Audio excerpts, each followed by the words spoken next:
Hello, you lovely creative people. Matt here with Gear Sounds, and today we are going to go deep into the trim pot on the EHX Percolator. We're going to show you where it's at, how to adjust it, so let's dive right in right now. So here we are inside the circuit, and if you look, there is the trim pot right there. Currently it's at noon, but we are going to adjust it. And we're going to set it to the lowest value that it can possibly be at. And that's going to take away all the sub-octave content as well. So this trim pot is not just adjusting gain, it also is going to add sub-octave content in the higher registers. Later in the video, we're going to boost it all the way to the maximum. Let's take a listen.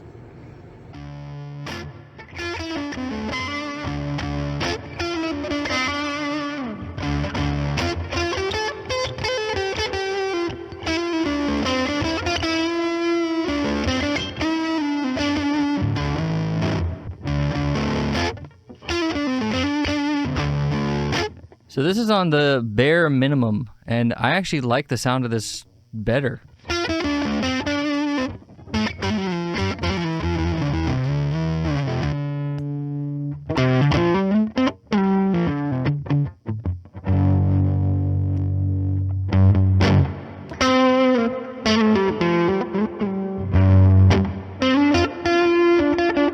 Now this cloudburst is on that setting, in case you're curious.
You can still get some pretty heavy tones with this rolled all the way back.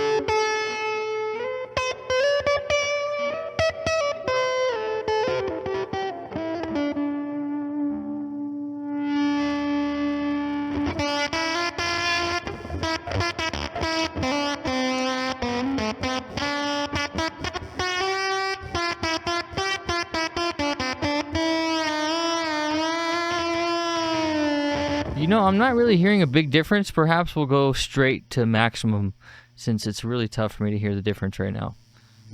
That'll be the best comparison, I think. And probably maybe only the most useful. I already have many videos on this just with the trim pot at noon. So this video, maybe we'll do... We did the noon at the beginning of the video, but maybe we'll focus on minimum, maximum, and maybe a few others.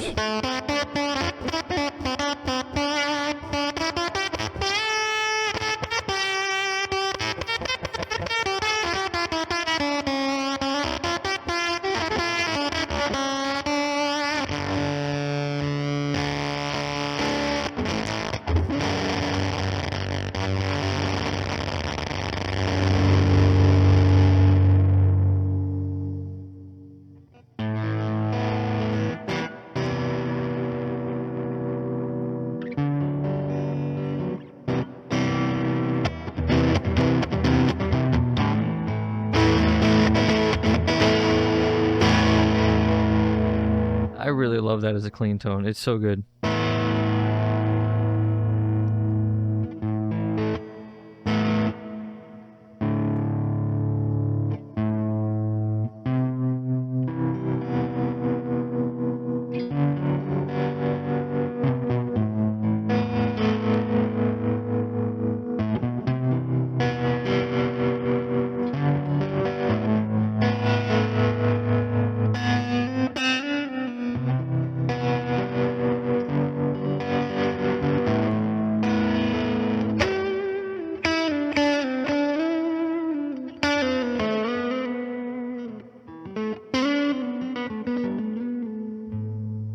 One of the reasons I use the HP2 by Land Devices so much in a lot of my live sets was simply because of the dynamics. It's very fun for the crowd. People love dynamics. They really do. It gets them excited in the music. And when you throw dynamics into the mix with gain, usually you're talking about volume knob adjustments. And this reacts really well to the volume knob also, but much more so, to the point where it's a completely different sound. Fully clean, I mean, because you're hitting the circuit so differently with the voltage. That's always the case, but most notably the case with the percolator, given this fact that it has germanium and silicon. It's going to react beautifully throughout the whole dynamic spectrum. So I think it's time we crank this baby up. What do you say? Let's do it. Let's go trim the pot all the way to the max.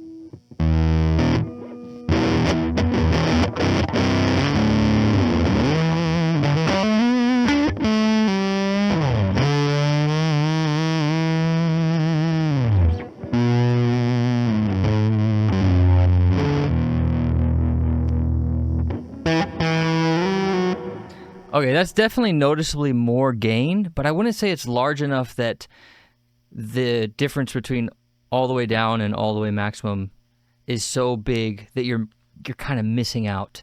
You can really definitely choose what you want here. And I'm curious if this maximum setting can give me some of the clean tones that I can typically get from the noon setting and the all the way down setting that I actually liked. I'm definitely hearing some of the sub octaves come in here. Take a listen.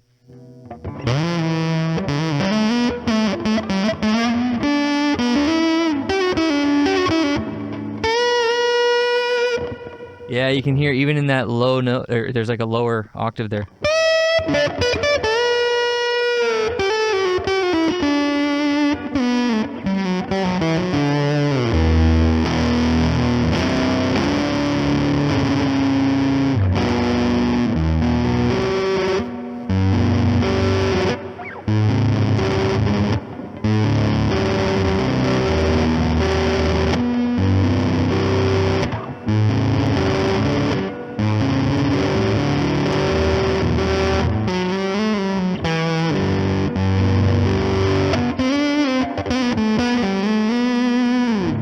Okay, maybe I do like the pedal at max.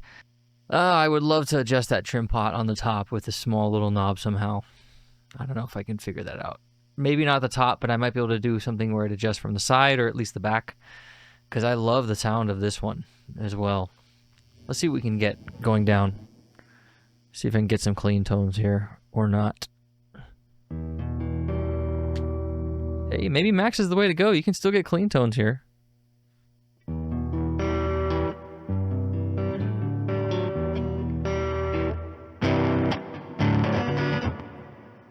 Although they're definitely not as clean, right? I see why the trim pot's there, because it's globally set.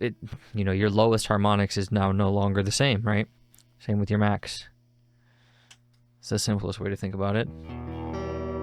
Setting a full different range for all the controls. Even the balance, the volume. It's such a quiet pedal. It's so quiet and noisy. It is $100, I get that, but those are my complaints about it. Because listen, here's my clean tone without it. And then here's with it. Makes it quieter. I guess I do have the bias down. Let's turn the bias up. Oh, there we go. There's our volume back. But I can't get my clean tones that I was getting before. Oh, that's kind of sad. I wish the knobs just had a bigger range. Maybe there's something about the circuit I'm not understanding fundamentally.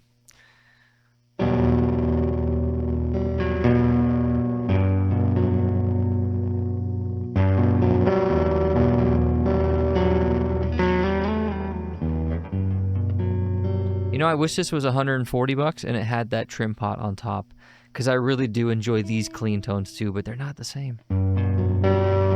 Definitely no reason to revisit the noon tone or the other tone. There's just not a large enough difference.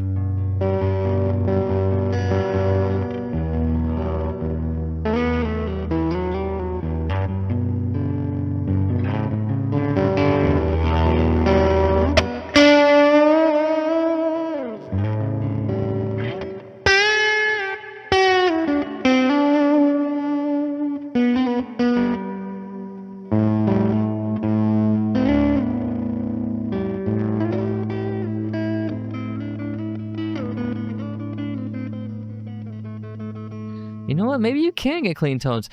And for those who missed last episode, I talked a lot about using the hands for dynamic range. And dynamic range is just the distance between your quietest note and your loudest note. Super important for what I consider, I don't know. The connection between you and the audience gets stronger when you can use dynamic range in an expressive way. And this pedal helps you do that, especially in your heavier sections of your songs, whether that's your original music, your covers, whatever you're doing with the band, with the guys, with your recording studio, with the guys or the gals. And you need to accomplish something that's just a little bit larger range, right? Because most distortion pedals or fuzz pedals are going to compress your dynamic range into a little tiny box like this. And this pedal doesn't do that. It gives you a larger dynamic range. And that's why these are my favorite types of fuzz pedals as a sound engineer, because I'm completely fundamentally aware of what they're doing. They're less compressing, or they're compressing the signal a lot less if you utilize them properly. When you're quiet, you can be quiet. When you're loud, you're loud. And I really like that. And you know what? Maybe I was wrong. Maybe we can get some of my clean tones. We've just got to go to the drive section and reduce the harmonics a lot. And then we're getting some pretty good clean tones. It's not quite the same, but it's pretty good. It's a little too fuzzy for my taste. Let's see if I can roll the bias back. No, because then we had the problem where the volume was too low, right? Yeah, no. So maybe I don't like the trim pot at max. I might be happier somewhere closer to noon, to be honest, based on what I've heard today. Probably be, it's tough to say. There's great stuff in both sections, so I'm definitely going to be using it.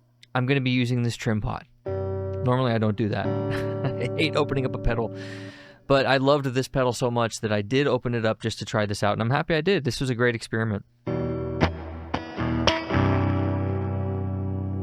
Ebo.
I think that's going to do it for this episode. Sometimes I hit a final note. I'm like, that's it. That's the episode. That was it. That was a good ending. This is a great pedal. It's inspiring when you have something that kind of twists and distorts and chunkifies your tone in such a pleasant way that it makes you want to play differently. Like, I don't usually play with my hands, and I'm obviously not that good with my hands. If you guys seen me play, you know I can play better than that. But it's fun, and I love the sounds that are coming out, and I really like that I'm kind of limited. It feels like I'm back in my early days of guitar, where I'm trying to learn new stuff and learning techniques with my hands to get those kind of dynamic sounds, and then hitting all those like random bum notes. It's fun because it leads you into new modes. Sometimes if you know modes like me, I'll just jump into the mode that I accidentally landed in. And if you don't, then you can just explore new tones, and that's a great thing about new pedals, is that you get to explore new tones. Certainly don't be buying a bunch of pedals with this channel. That's not what this channel is about. And I always say, at least these days, make sure you're lifting weights, the 5 compound movements. You got to be doing them. It's not optional. Lifting weights is more effective than medicine. That's not health advice. You can Google that yourself. Make sure you're mastering a craft. Release your music. Do not let your music stay stuck in your house or inside your head or in your recording studio. Don't leave your songs unfinished. What else? Make sure you're walking 7,000 steps a day in nature, and be good to yourself and other people. And I'm so friendly that I'm almost too friendly. Don't overextend yourself. Make sure you find that boundary, and love your family, love God, provide for your family, and do well by others. And I will see you guys in the next episode. Drop a like, subscribe if you enjoyed it, and bye-bye for now. Hey guys, it's Bob. I just want you to know, do not subscribe to this guy. Do not watch his videos. Definitely do not click on another video, because he doesn't use a tube screamer. He leaves me underneath the bed, guys. I'm under a bed. Before this video, I was in a bed, and he just took me out to take pictures of me just to humiliate me. Don't subscribe.